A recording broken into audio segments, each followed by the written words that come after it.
Baadhi ya miujiza hutoka gizani. Ni nini hiyo? Nisaidieni. Tafadhali nisaidieni.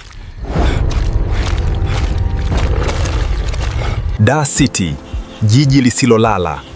Lakini nyuma ya mwanga wake kulikuwa na giza ambalo hakuna aliyelijua.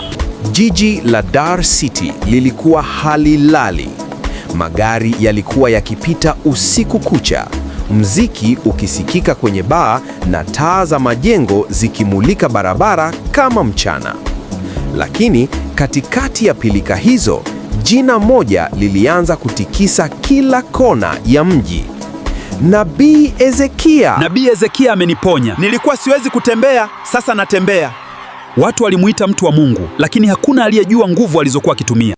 Watu walidai alikuwa na nguvu za ajabu. Vipofu waliona, walemavu walitembea, wagonjwa walipona mbele ya kamera.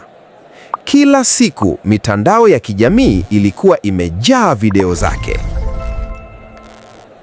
Nilikuwa siwezi kutembea, lakini Nabii Ezekieli ameniponya. Nilikuwa siwezi kuona, lakini Nabii Ezekieli ameniponya. Kanisa lake lililoitwa Mlima wa Moto wa Uzima lilijaa maelfu ya watu kila wiki.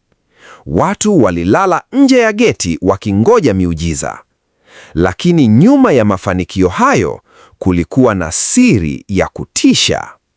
Usiku mmoja wa mvua kubwa, mwanaume aitwaye Omari alikuwa akiendesha bodaboda katikati ya jiji.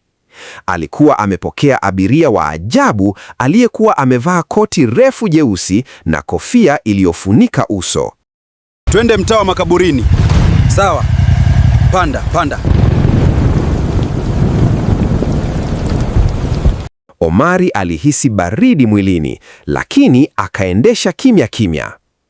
Walipofika karibu na makaburi ya zamani yaliyokuwa pembeni ya mji, yule mtu alishuka na kumpa Omari pesa nyingi kuliko kawaida.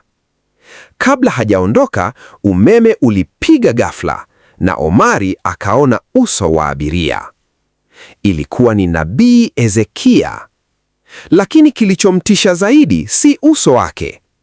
Macho yake yalikuwa mekundu kama moto, na chini ya koti lake kulining'inya mifupa midogo iliyofungwa na kamba nyeusi. Nabii aligeuka taratibu na kusema, hujaniona leo. Ukifungua mdomo wako, utafuata sauti za usiku milele.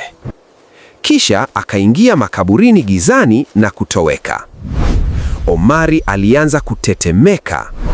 Kesho yake alipojaribu kuambia watu, hakuna aliyemwamini.